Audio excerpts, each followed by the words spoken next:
Om Aganda Timarandasya Ganajana Shivakaya Chakshur Samyena Tajma Shri Gurave Namaha. I was born in the darkest of ignorance, and my spiritual master opened my eyes with the torch of knowledge. I offer my respectful obeisances unto him.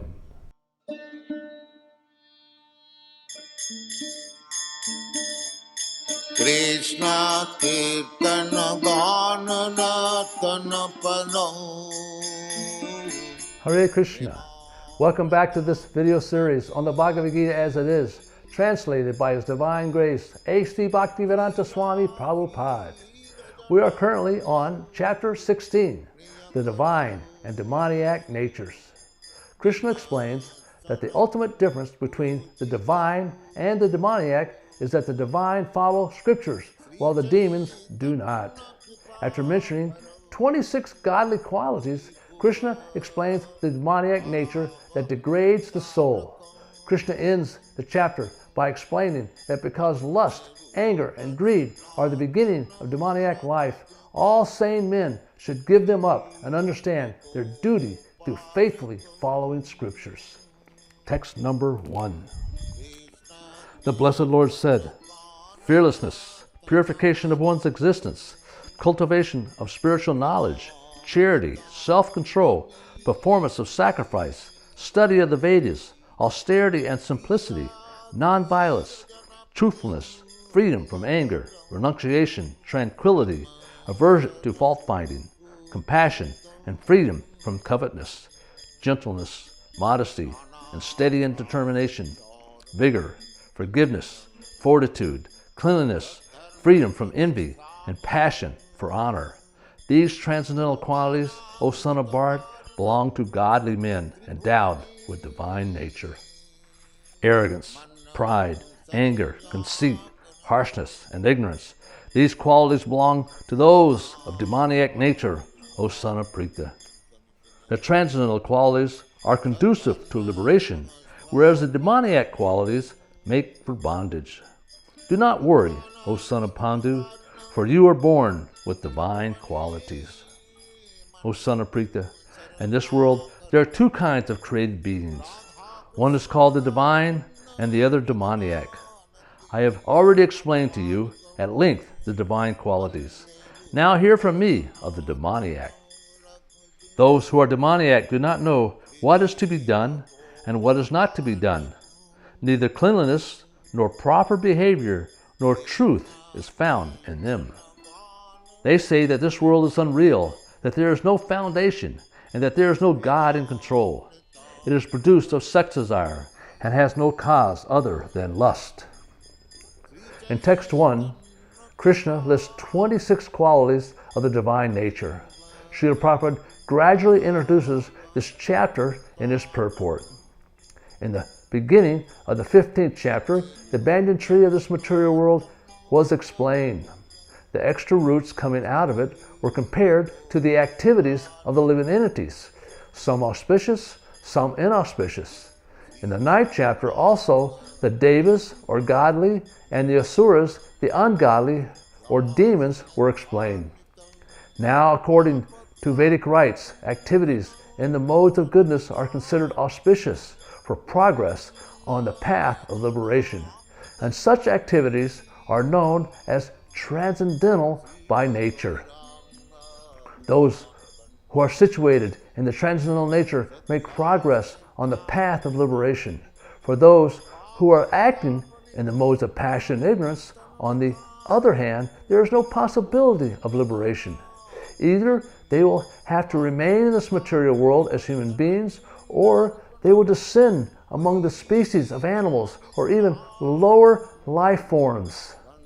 In this 16th chapter, the Lord explains both the transcendental nature and its attending qualities, and the demoniac nature and its qualities. He also explains the advantages and disadvantages of these qualities. In the next verse, Krishna lists the 6 qualities of the demons. Srila Prabhupada discusses in his purport each of these 6 qualities. In this verse, the royal road to hell is described.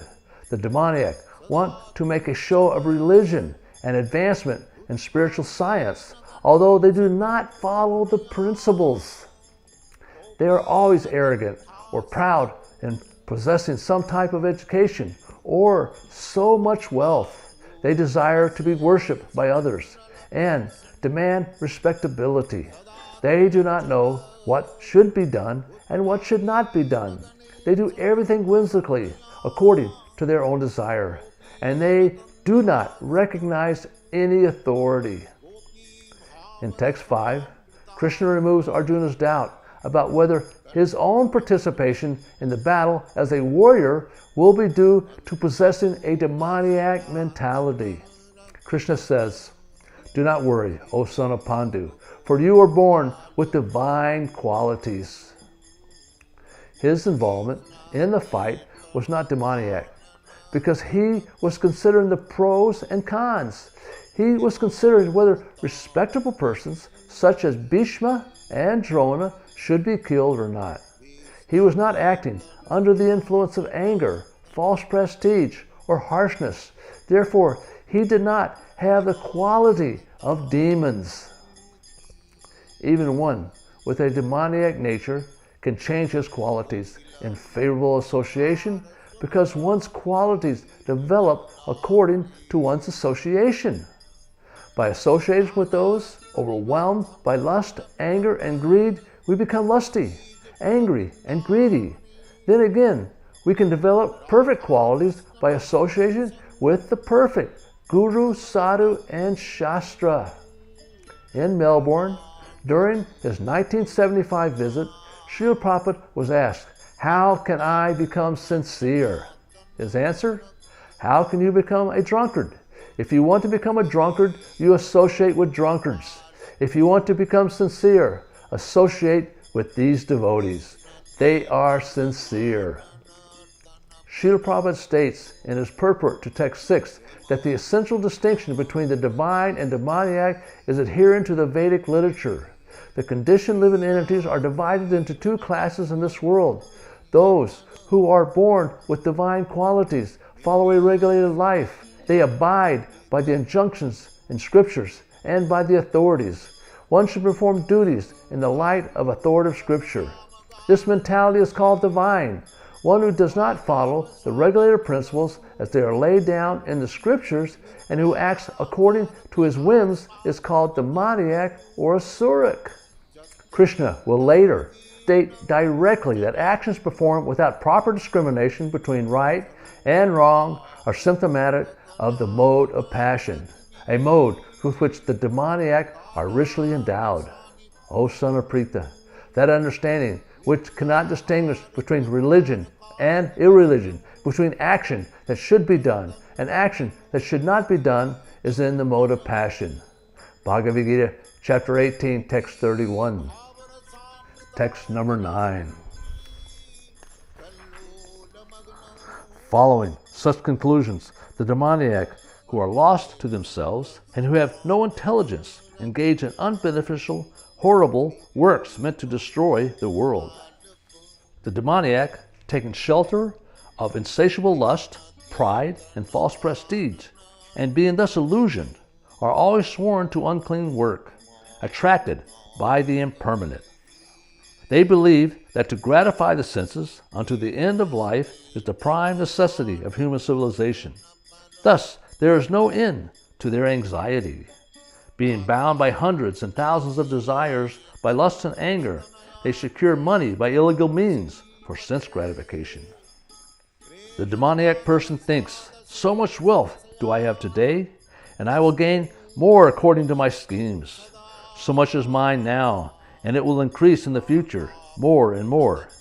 He is my enemy, and I have killed him. And my other enemy will also be killed. I am the Lord of everything. I am the enjoyer. I am perfect, powerful, and happy. I am the richest man, surrounded by aristocratic relatives. There is none so powerful and happy as I am. I shall perform sacrifices. I shall give some charity, and thus I shall rejoice. In this way, such persons are deluded by ignorance." Thus perplexed by various anxieties and bound by a network of illusions, one becomes too strongly attached to sense enjoyment and falls down into hell. The next 10 verses, 9 through 18, explain the abominable activities performed by those possessing a demoniac mentality. Srila Baladev Vidyabhushan comments, the demoniac create philosophies to propound their personal opinions. By adhering to their philosophies, they destroy the whole world. Resorting to these philosophies, these persons of meager intelligence who possess petty opinions are lost to themselves in the sense that they cannot perceive the actual distinction between the self, the body, and other things. They are engaged in horrible work and devote themselves to malicious and cruel activities by causing the whole world to deviate from the principles of spiritual life. They are the enemies of the world, and thus they exert their influence on the world's destruction. Text 9 contains an often used term, virga karma, or painful, distressful, horrible, and atrocious activities. In his purport to this verse, Srila Prabhupada offers animal killing and nuclear weapons as examples of virga karma, and in his Bhagavatam commentaries, he offers other examples, technological advancement, slaughterhouses, breweries, cigarette factories, nightclubs, and large-scale industrial development. The demoniac have unlimited desires, and driven by those desires, they are drowning in the ocean of sense gratification. Until the moment of death, the demoniac possesses determination, but only for sense gratification. Pasa means rope. Asapasa satir means that they are caught in the net of attempting to satisfy their unlimited desires. It is from the rope of their desires that they will one day hang.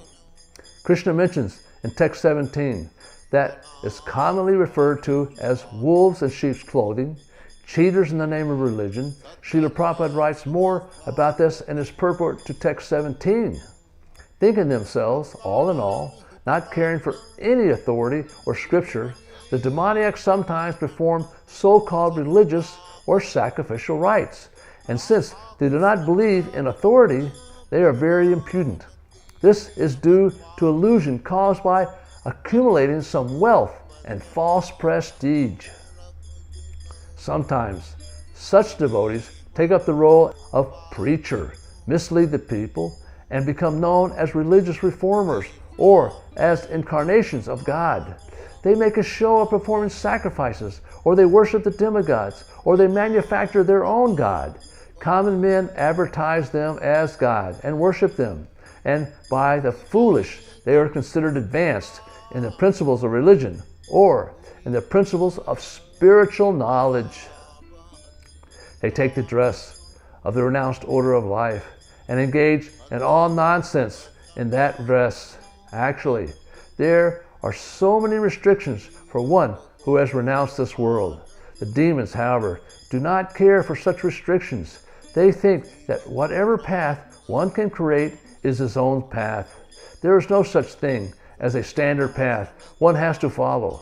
The word avidya purvakam, meaning a disregard for the rules and regulation, is especially stressed here. These things are always due to ignorance and illusion. In text 18, Srila Prabhupada explains the disease condition of a demoniac person. Until we understand what the disease is, how can we apply the cure for the disease? The demoniac person, being always against God's supremacy, does not like to believe in the scriptures. He is envious of both the scriptures and the existence of the Supreme Personality of Godhead. This is caused by his so-called prestige and his accumulation of wealth and strength. He does not know that the present life is a preparation for the next. Not knowing this, he is actually envious of his own self as well as others. He commits violence on others' bodies and his own. He does not care for the supreme control of the personality of Godhead. Because he has no knowledge, being envious of the scriptures and the supreme personality of Godhead, he puts forward false arguments against the existence of God and denies the scriptural authority. He thinks himself independent and powerful in every action he thinks that since no one can equal him, he can act in a way that no one can stop him. If he has an enemy who might check his advancement in his sensual activities, he makes plans to cut him down by his own power. Text number 17. Self-complacent and always impudent, deluded by wealth and false prestige, they sometimes perform sacrifices in the name only without following any rules or regulations. Bewildered by false ego, strength, pride, lust, and anger, the demon becomes envious of the Supreme Personality of Godhead, who is situated in his own body and in the bodies of others, and blasphemes against the real religion. Those who are envious and mischievous, who are the lowest among men, are cast by me into the ocean of material existence, into various demoniac species of life. Attaining repeated birth amongst the species of demoniac life, such persons can never approach me. Gradually they sink down to the most abominable type of existence. There are 3 gates leading to this hell: lust, anger, and greed. Every sane man should give up these, for they lead to the degradation of the soul. The man who has escaped these 3 gates of hell, O son of Kuti, performs acts conducive of self-realization, and thus gradually attains the supreme destination. But he who disregards spiritual injunctions and acts according to his own whims attains neither perfection nor happiness, nor the supreme destination. One should understand what is duty and what is not duty by the regulations of the scriptures. Knowing such rules and regulations, one should act so that he may gradually be elevated. Srila Prabhupada writes strongly in his purport to text 20.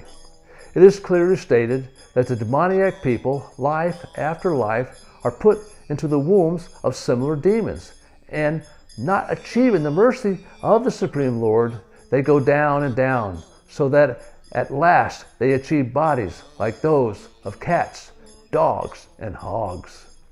It is clearly stated that such demons have practically no chance of receiving the mercy of God at any stage later in life. Birth after birth they suffer, especially after being born into lower species, because such souls have no desire to get out of material existence. They don't want Krishna's mercy, and so he doesn't give it to them. According to Srila Baladev Vidyabhushan, Arjuna now asked Krishna, people hearing this are going to want to give up these qualities. What can they do to accomplish this?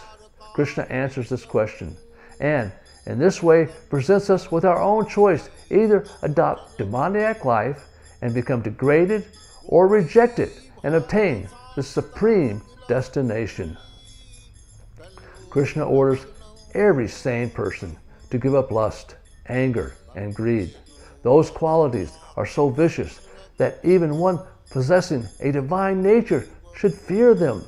For a man, a woman personifies kama, lust, because she is able to gratify all his sense desires. When kama is unsatisfied, krodha, anger, is born. Anger is very difficult to control. Krodha appears only when our desires are checked. But what if we are able to satisfy our desires without hindrance? Do we then become peaceful? No, we are filled with lobha, greed. Greed gives birth to moha, illusion, and loss of discrimination. Next comes mada, the intoxication of pride. With the mixture of these 5, envy is able to manifest fully. Thus all these demoniac qualities are rooted in lust. Our choice is clear. Choosing to escape the banyan tree of material world entails choosing to free ourselves from lust, anger, greed, illusion, pride, and envy. Yet contemporary civilization, being demoniac, explicitly encourages the cultivation of lust, anger, and greed. Krishna has offered 2 verses and conclusions to this chapter. First, using a negative statement, Krishna directs us to bring our activities in line with Shastra. Krishna then, through a positive statement, offered the same direction in the final verse of this chapter. One should properly use their human form of life to faithfully follow Shastra, to avoid lust, anger, and greed, and to at least gradually elevate themselves toward Krishna consciousness. Srila Prabhupada's purport carries to a conclusion concepts that Krishna has been developing in the past several chapters. In human society, aversion to the principles of understanding the Supreme Personality of Godhead is the cause of all fall downs. That is the greatest offense of human life. Therefore, Maya, the material energy of the Supreme Personality of Godhead, is always giving us trouble in the shape of the threefold miseries. This material energy is constituted of the three modes of material nature. One has to raise himself at least to the mode of goodness before the path of understanding the Supreme Lord can be opened. Without raising oneself to the standard of the mode of goodness, one remains in ignorance and passion, which are the cause of demoniac life. Those in the mode of passion and ignorance deride scriptures, deride the holy man, deride the proper understanding of the Supreme Personality of Godhead. They disobey the instructions of the spiritual master, and they do not care for the regulations of the scriptures.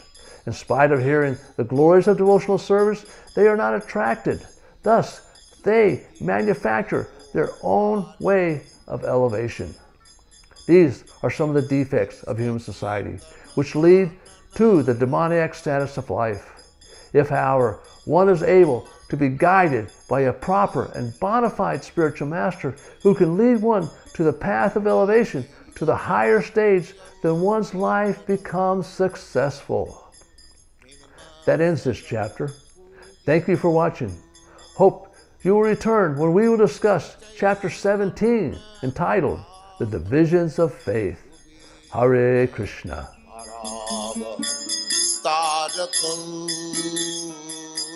Bande Rupa Sanatana Raghujaga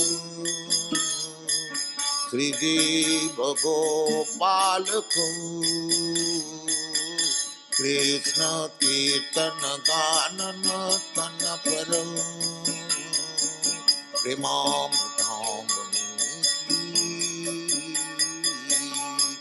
Vira Jana Priya Kana Nima Sadam Pujito Krishna Kirtana Gana